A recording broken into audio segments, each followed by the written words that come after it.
Hello and welcome. This is Michael Pliot, and I'm here with Jacob Spitzley again, and we're going to present to you the state of the industry of producer management and compliance. Reg Ed in 2025 completed a survey. We're going to talk through that today. I want to let Jacob introduce himself real quick, but I am Michael Pliot. I am the EVP and Head of Exchange Sales with Reg Ed. Been with Reg Ed for just over 25 years now, and looking forward to our today's session.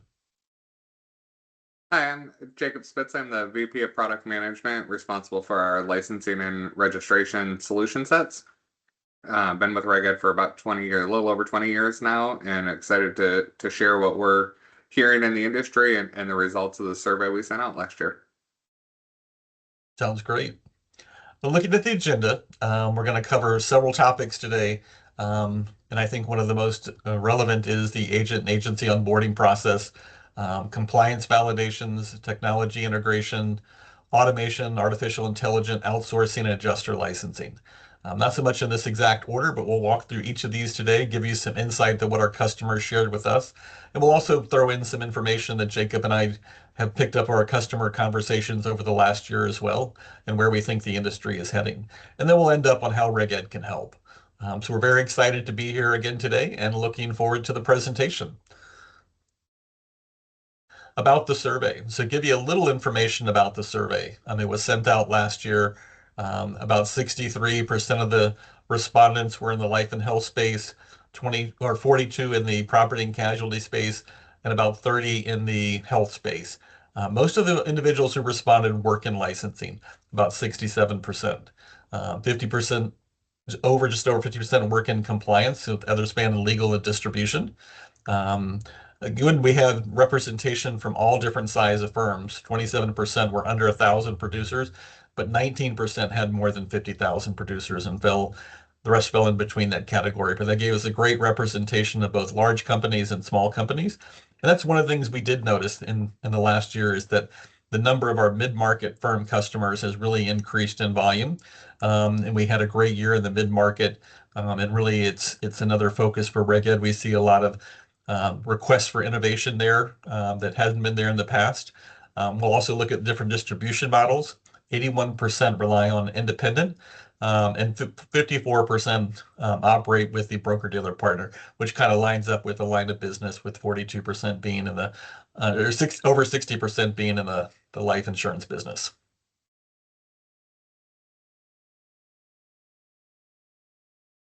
And now the survey results. We're going to first talk about agent and agency onboarding. You can see one of the biggest things people are looking to solve is reducing the time frame. Many take 1 to 2 weeks.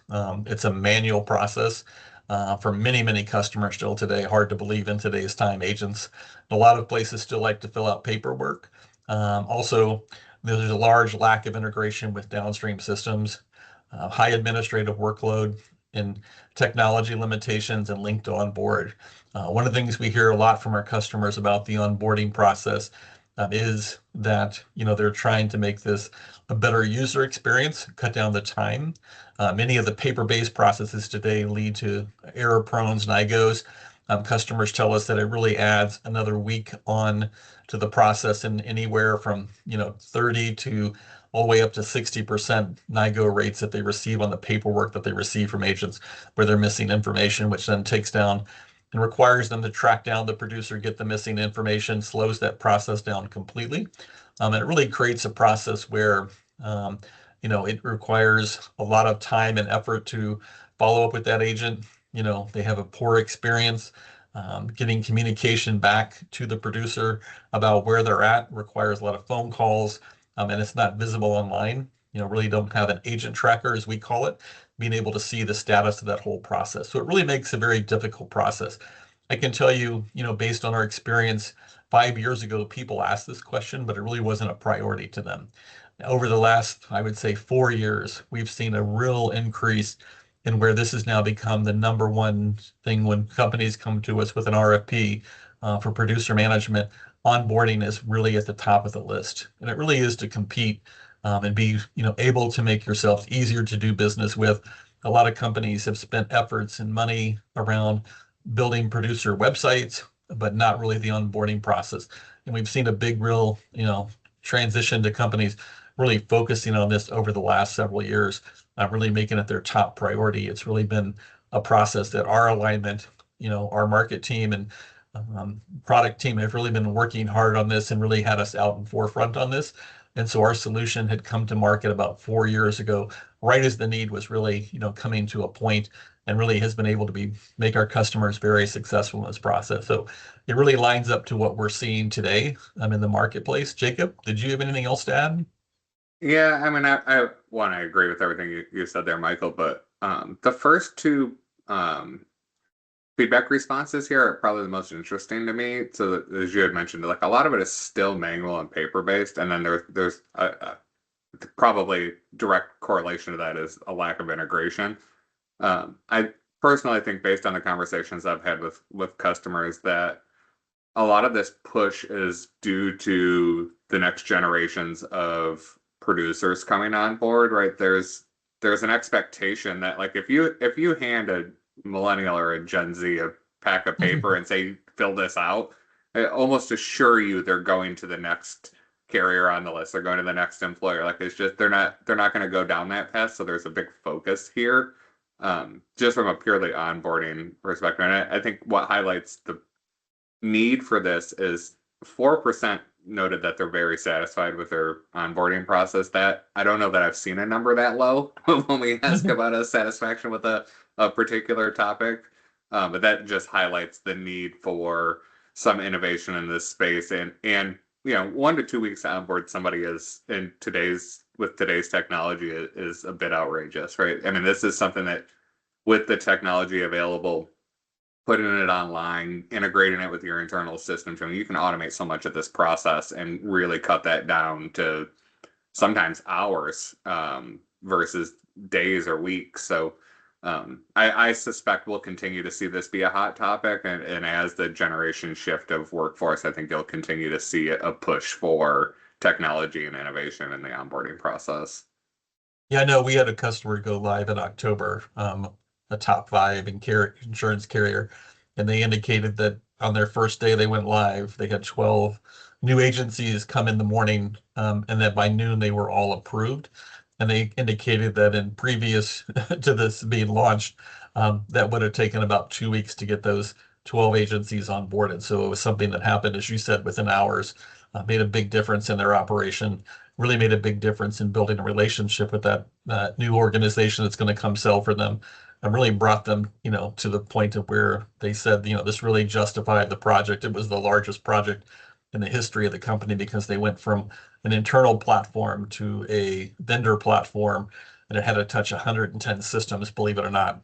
So the integration work was extremely complex, but being able to have those producers onboarded was one of the base things that they were trying to accomplish as an organization.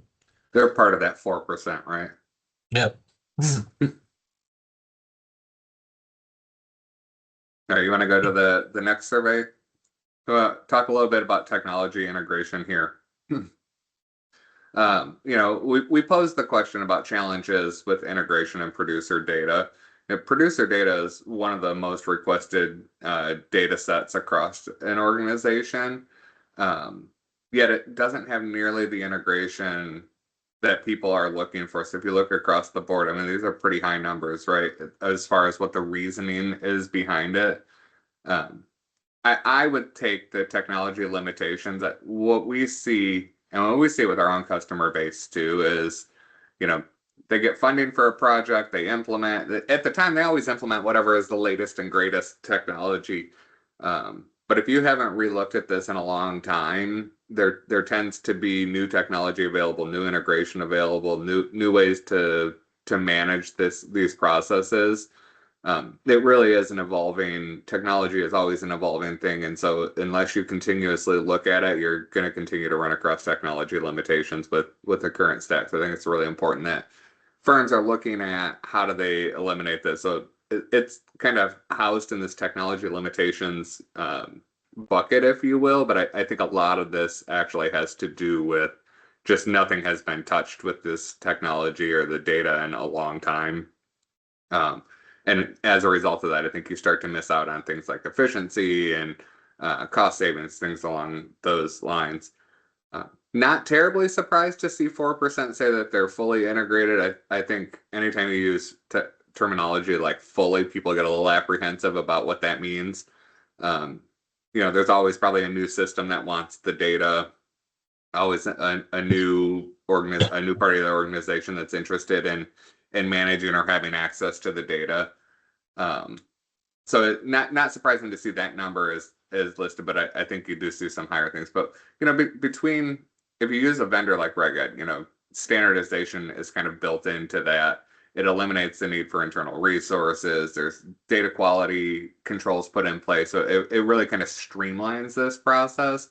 But as anyone that's worked in this market knows, that some of the firms out there, 100+ years old, they have hundreds, as Michael mentioned, hundreds of systems that, something that on the surface sounds pretty simple can be pretty complex across the board. So figuring out how to best integrate across all of your internal systems can be a challenge, and having a vendor partner certainly helps with that. But regardless of the vendor or not, there's still definitely a challenge there. I mean, we see, I'm gonna say duplicate systems, and that's probably the wrong term here, but I mean, even something like a commission system, we see customers have 2, 3, 4 commission systems depending on the payout process. So every new system you add adds another layer of challenge here to integration and making sure that the data is fresh, that it's coming from the source, that it's got the right data flow. So this is, I mean, my take on this here is that this requires essentially a constant evaluation of, are we doing things the most efficient way? Are we using the latest technology? Have we integrated all of our systems? When you bring a new system online, having the producer data integration as a part of that project, I think is all critical to long-term success in your organization. Yeah, I would agree. I always say insurance was an early adopter of technology. The problem is that a lot of them are still using the same technology they adopted back in 1970. So Yeah, it agreed. is it is a process in which we've seen, customers for tighter integration.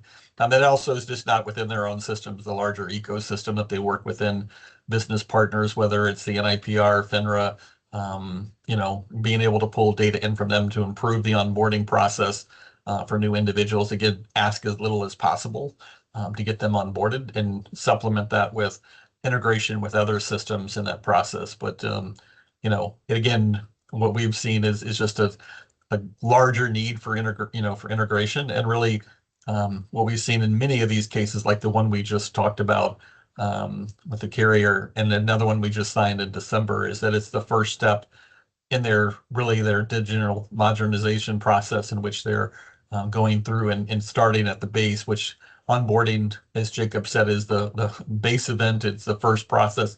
So start where you begin. We really see this as a stepping stone to allow for a broader you know modernization of your technology stack, starting with the producer management side, and then being able to have that data feed, as we talked about, all the different systems that it needs to. We can go to the next slide.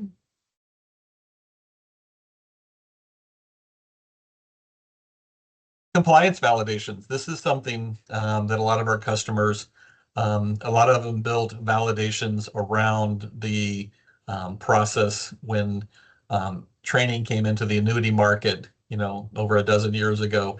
And a lot of that is now outdated. A lot of customers threw these together. But really, we've seen a larger request for validations, whether it's license validations. Many customers are still relying on manual checks. A lot don't have these checks in place at all and put themselves at great compliance risk.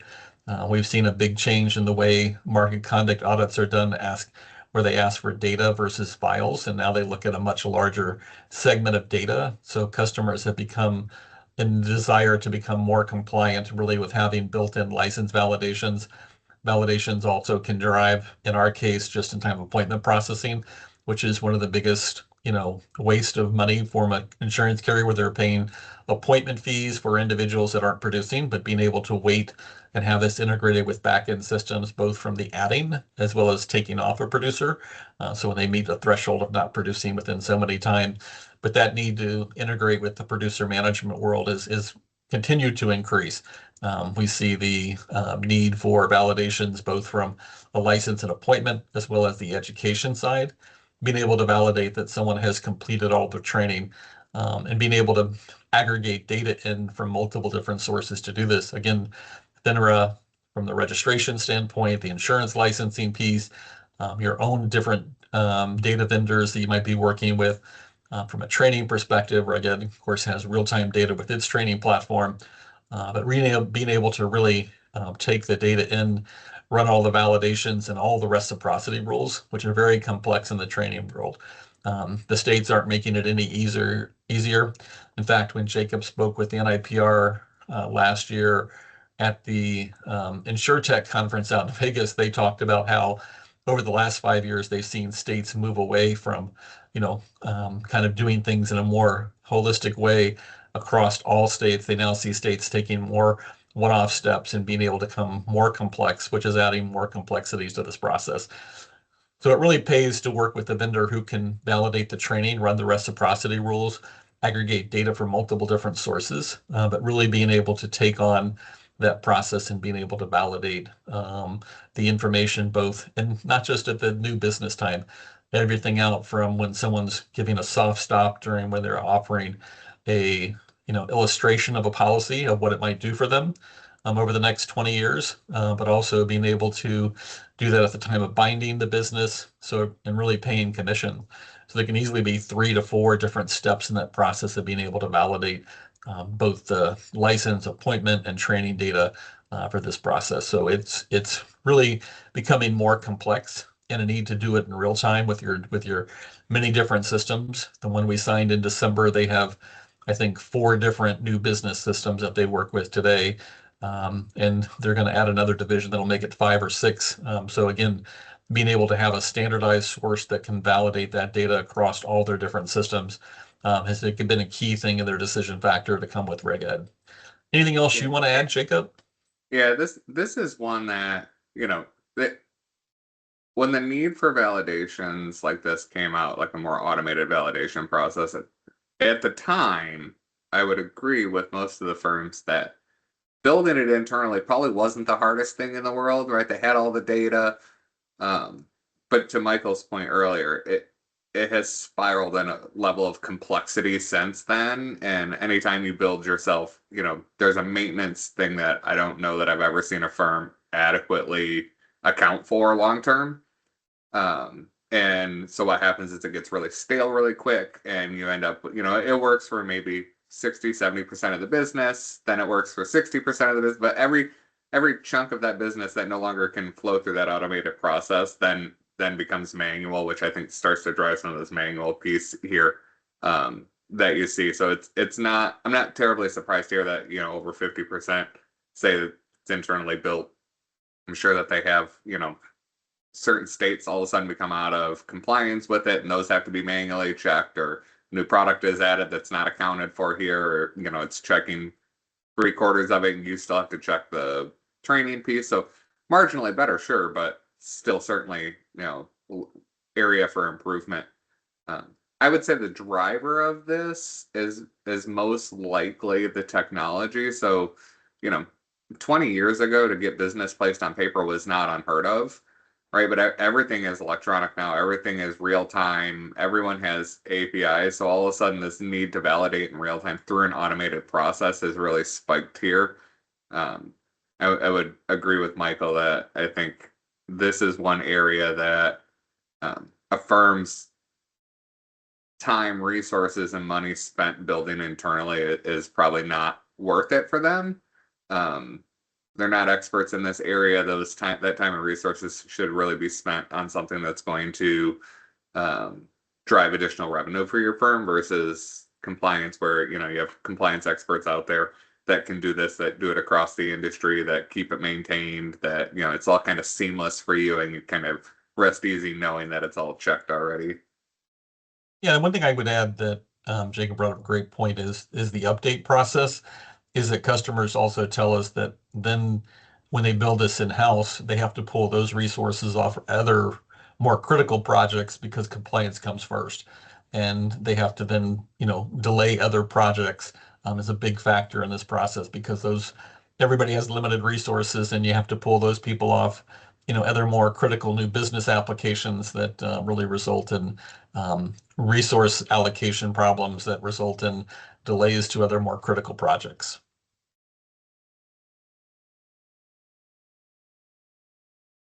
Can we go to the next slide? Yeah, thank you.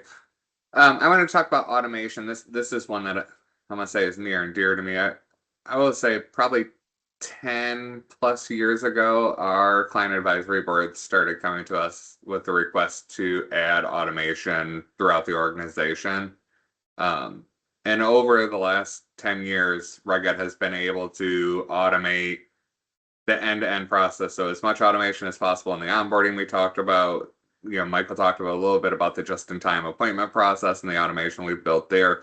We've now launched automated license renewals, so proactively renewing individuals' licenses, and then just last year launched smart licensing, which automates the initial license process. So lots of automation available in the industry.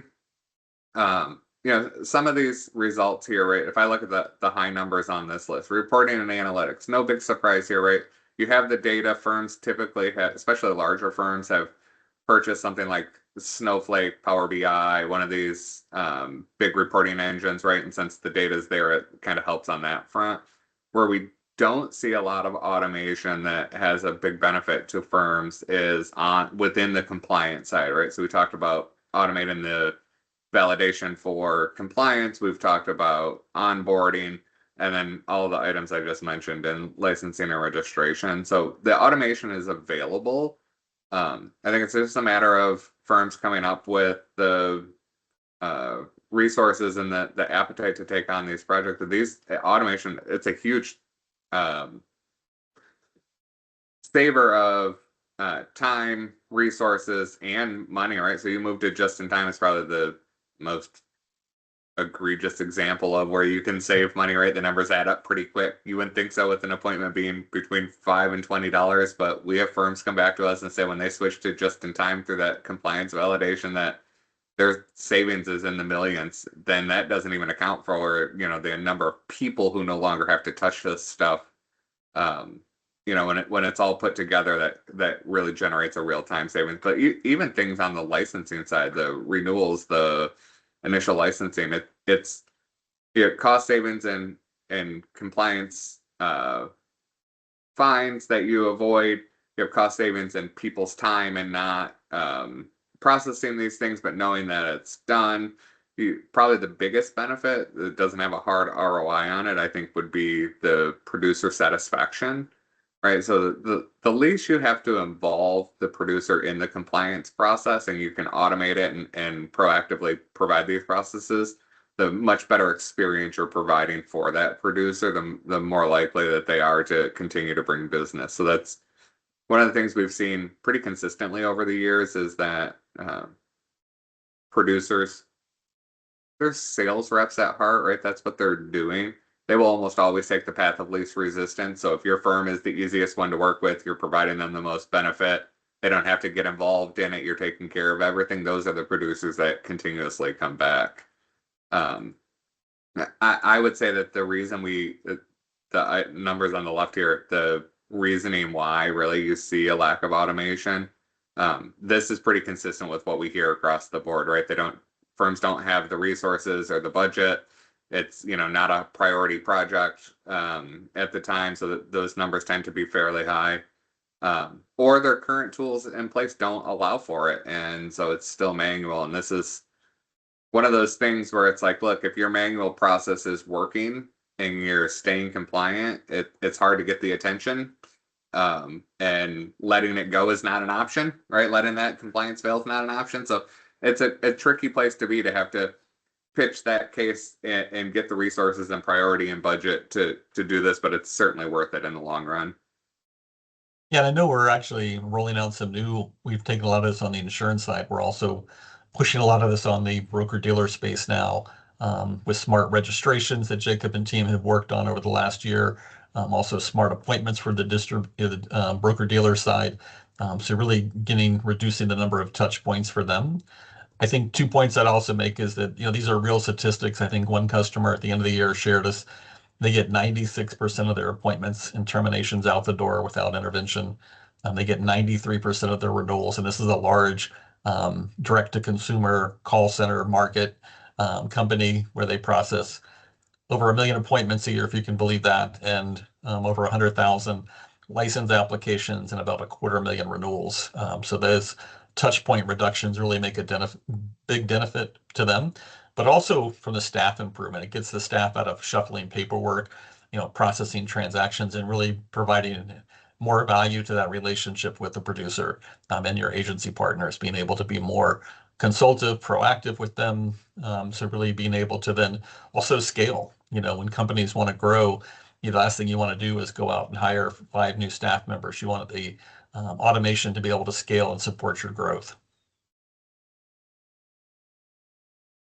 Go to the next slide, please. Outsourcing. So we'll talk a little bit about outsourcing today. You can see, it is something I think that we've seen and kind of lines up with this in the adjuster space where outsourcing and adjusters, a lot of companies were very decentralized on adjuster licensing. The licensing requirements have changed dramatically over the last several years for adjuster licensing.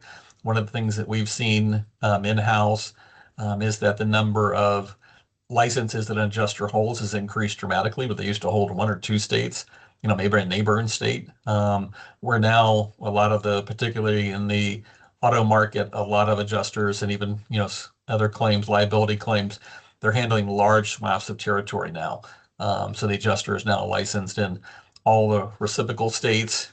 Many companies, they're averaging well over 10 licenses per adjuster. So it become much more complex for them to manage the adjuster licensing, and then throw in states like Iowa last year that required now adjusters to be licensed for the first time, and kind of had a complex rolling process where they were releasing new updates constantly. Our team was working with them very closely to make sure our customers were well aware of the requirements as they were constantly changing.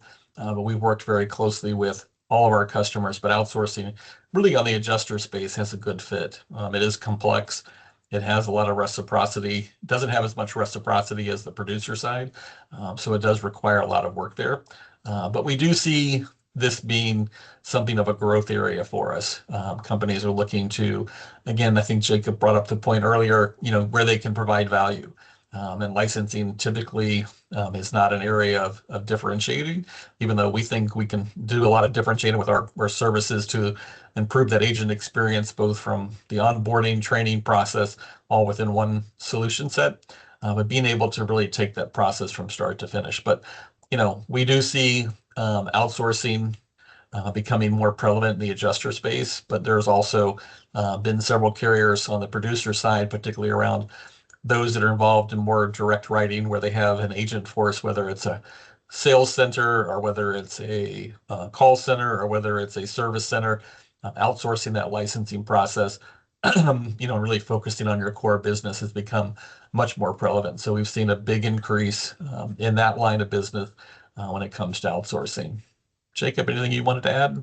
Yeah, I think at least in talking with the customer base and the prospects in the industry, I think people have a tendency to think of outsourcing as an all or nothing bucket.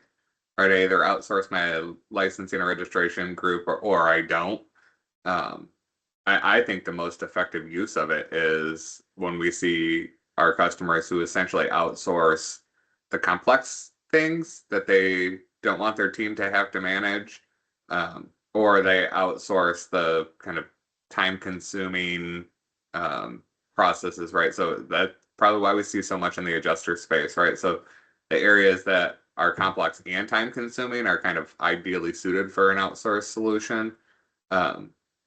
I think the best solution here from a use of technology and outsourcing is finding that right balance of what you can use technology for automation, for integration, and then supplementing that with the outsourced services kind of allows you to stay compliant the most efficient way possible that generates cost savings for your organization, with the peace of mind of knowing you remain in compliance throughout the process. So I think it's a balance, but I would, anyone, watching the webinar today, I would say I would really consider the fact that outsourcing doesn't have to be an all or nothing. It can be, I want to outsource my affiliation process, right? We all know the affiliation process is horrible. It's clunky. It's, not every state. It's done on different websites. Some's on paper. So things like that are an option that should be considered that would keep your teams focused on the things that are going to generate revenue for your firm.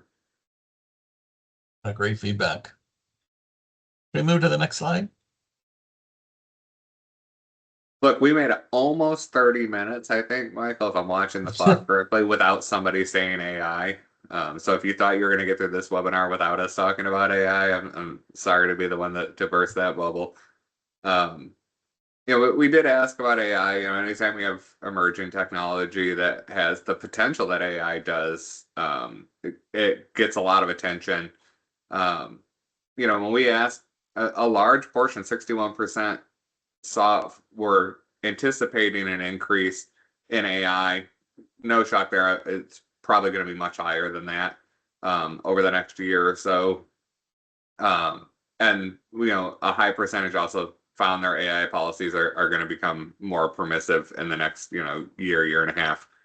I think the real question here doesn't become how are you leveraging AI? It's really going to be, what are you leveraging AI for? It's a little intimidating on the surface, right? Because you think AI and it's this big, massive thing, but AI can really be slimmed down to very specific use cases.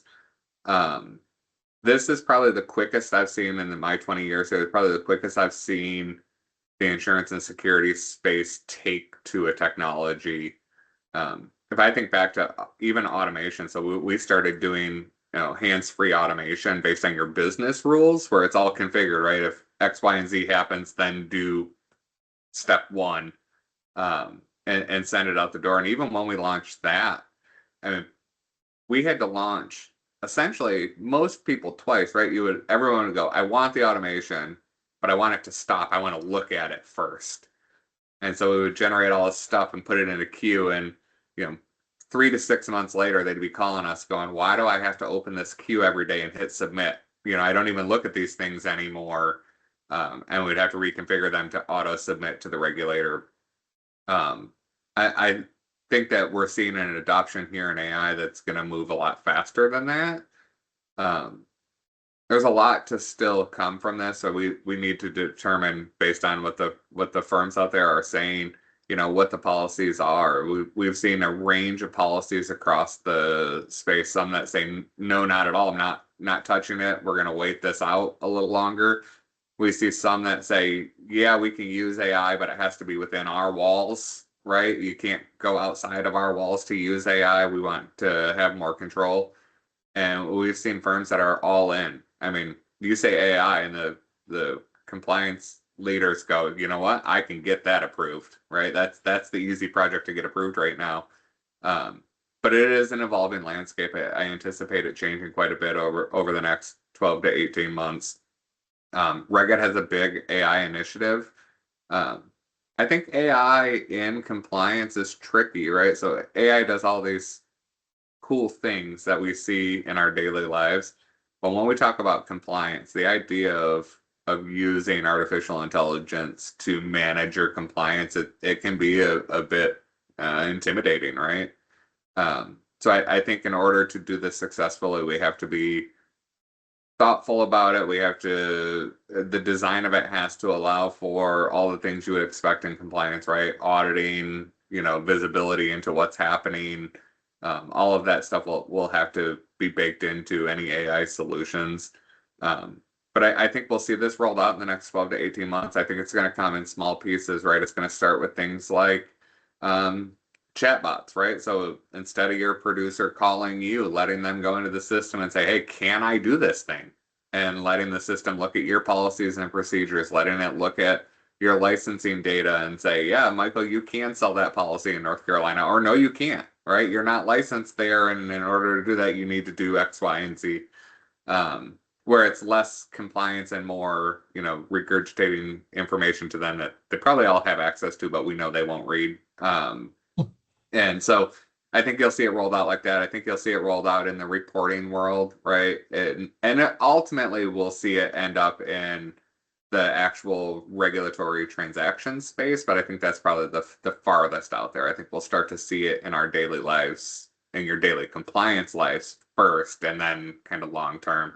But I'm very interested to see how this evolves over time, to see how the company's policies on AI change over time. Well, I would anticipate we're going to see a big jump for it. Though probably something will happen. We'll get somebody in trouble, and you'll see a drop off and a more conservative approach. I think that's probably the natural trail this will take, but that's kind of my thoughts here on AI. Yeah, I would agree. I think you look at the SaaS model and the opportunity that presents, and I'll kind of play with the what Reged has done on the advertising review side.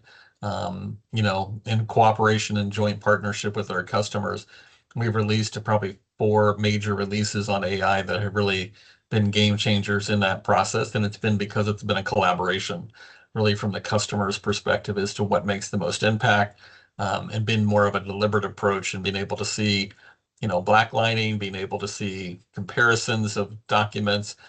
It's kind of continued to work now where it's working this year towards AI on the front end to help reduce the number of submissions that come in that need a lot of work, that helping clean them up on the front end. So it's been a very deliberate approach that Regit has taken.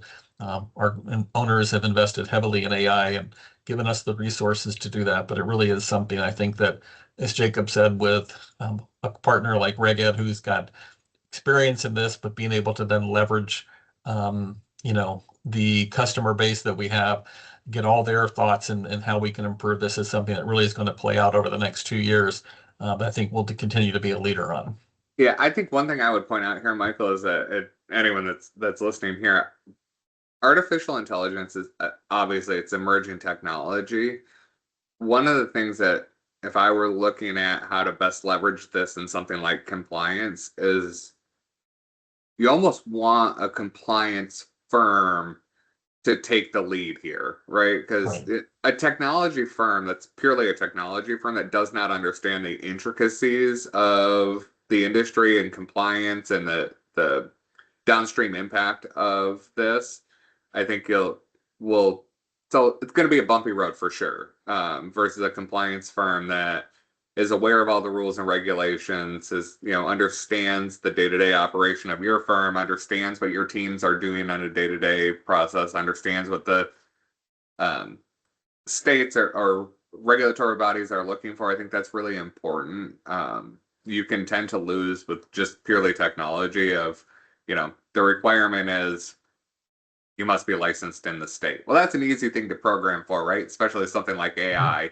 Well, the reality is, 10 states license it, one way, 10 states license it a different way. There's a handful of states that maybe don't license for that particular topic. Like, there's a lot of nuance to it that I think is important that you would have to understand. And I think it's something that a pure technology company tends to struggle with in something like this. And so if you're looking at AI, that's something I would probably consider that, you want more at the table than just the technology group. You need the human intelligence behind it to make it successful. Yeah, I couldn't agree more. I read something the other day was talking about how many AI projects have not delivered. And, I think this will be one that Reged will, hit the home run on and be able to, over the next 2 to 3 years, produce meaningful levels of automation and new uses for AI that aren't even thought about today. So this is something I'm excited to see how things go, and keeping a pulse on this with our customers. Go to the next slide. So we talked a little bit about adjuster licensing in the outsourcing space. And again, as you can see here, over almost 60% of the folks still do this manually today, which kind of blows my mind. And we had a great year with adjuster licensing here at Reged as one of our largest sellers this last year. Really, I think 83% cite the different state regulations and requires as one of the top challenges, which is all built into the Reg Ed platform. So, our adjusting pool, Jacob and team have really worked hard to deliver a solution set that really meets all the needs from initial licensing to what our smart licensing can do, as adjusters are typically working in teams by product, by line of business, where they're required to get licensed in a set handful of states. We call it a licensing strategy, where you can implement technology to automate that strategy to request non-resident licenses once that adjuster is added and has their resident license either downloaded into the system or approved in the system. Really starts that process out with Key. But again, many of it's still manual. Education, being able to take courses and track that in one platform is another huge advantage of what Reg Ed sees in the marketplace and why people choose us. Again, I think there's a lot of different answers here, a lot of different topics were covered on the adjuster site. We have a webinar coming up as well, on adjuster licensing. We had one at the end of the year. It has been really a topic of a lot of companies as they grow the number of licenses that their adjuster staff holds. We talked a little bit about that. We've seen as technology has changed and AI, I read the other day, there's 3 insurance companies that hold probably 80% of all the patents for AI, and all of them are in the P&C space. So it lines up with the use of AI in the adjuster kind of processing piece, but having more technology around the adjuster licensing piece to ensure that people are properly licensed. Those licenses are a little different than the producer side, where they have to maintain those licenses the entire time that claim is open, which could be months, years, sometimes. So it's a process in which you have to constantly check to make sure that the adjuster is properly licensed. So it has the complexity from a regulatory standpoint. Doesn't have the reciprocity, uniformity that you do in the producer side, but it is something that really faces the challenge. It really lines up well with outsourcing, but more importantly, it lines up with the technology that Reg Ed has delivered. Being able to do all these things within one platform, really being an emphasis of focus for Reg Ed over the last probably 15 years, that we've really, perfected this process. I think we had probably over a dozen opportunities last year, and every one of them, I think Reg Ed won. So customers are seeing the advantages that Reg Ed delivers in the adjuster space, and something that we really, continue to strive to improve on. But I think we've developed a good solution set. We have a lot of large key customers that keep providing us feedback and really pushing Jacob and team to continue to build out more and more automation on the adjuster side. Anything to add, Jacob?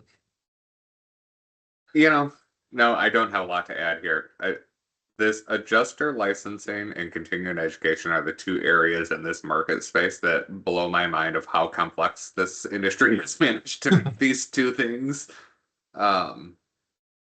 Yeah, I think that the one area I would highlight here, not just system, but I think that that speaks directly to the first 2 responses here that are 60 some percent, is the need for the human intelligence side of this, right? So we can build the technology, like submitting a license for an adjuster and submitting a license for a producer, not terribly different. It's that human side of understanding the regulation, the rules, the requirements, the reciprocity, and building that in that makes it valuable. And I think Reg Ed has a deep bench of regulatory expertise in the adjuster space. And when you have challenges in reciprocity, when you have challenges in a lack of processes, when there's complex requirements, I think having those resources available to you to help navigate that is crucial to having a successful platform and compliance group.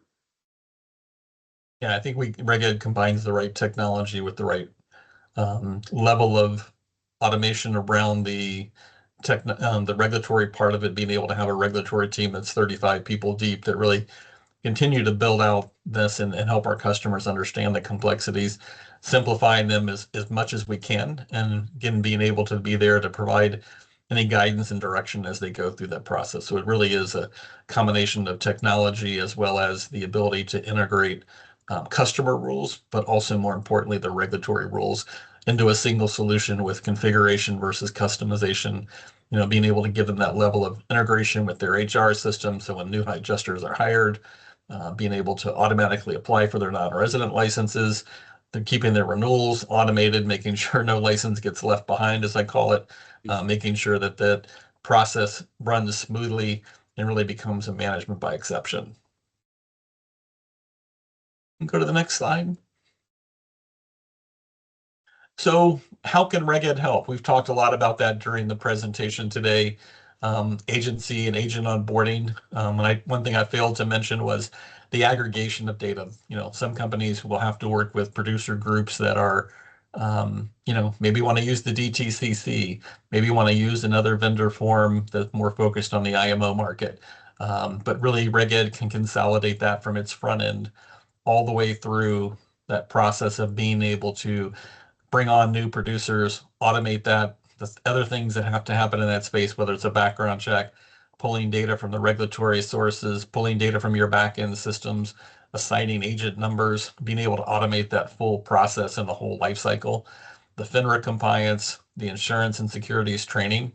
We had a customer last year tell us that their agents now spend about 180 hours a year in training.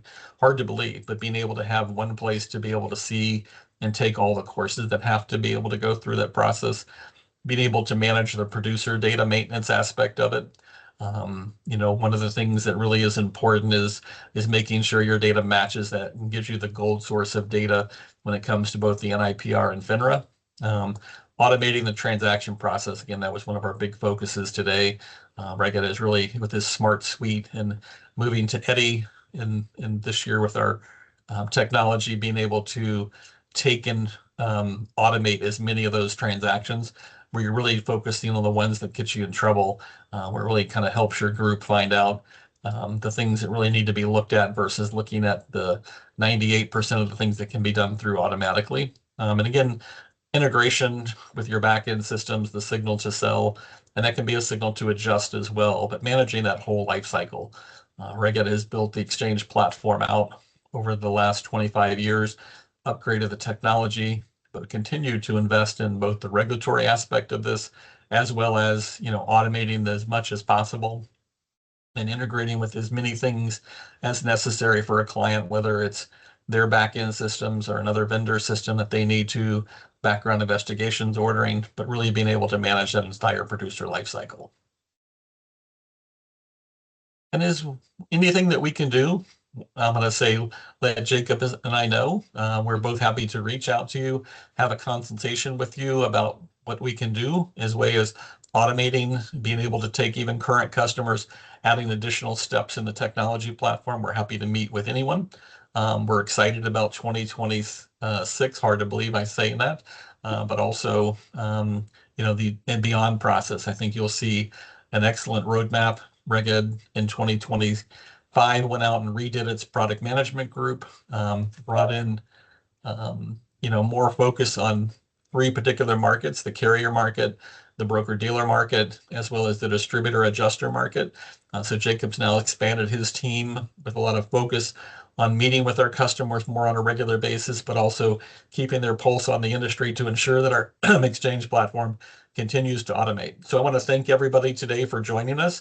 We hope you find this informative. Again, reach out to us if you have any questions, or if you would like to get a consultation, we're happy to connect. Everybody have a wonderful year and looking forward to seeing you soon at the conference or on the phone. Take care and have a great day.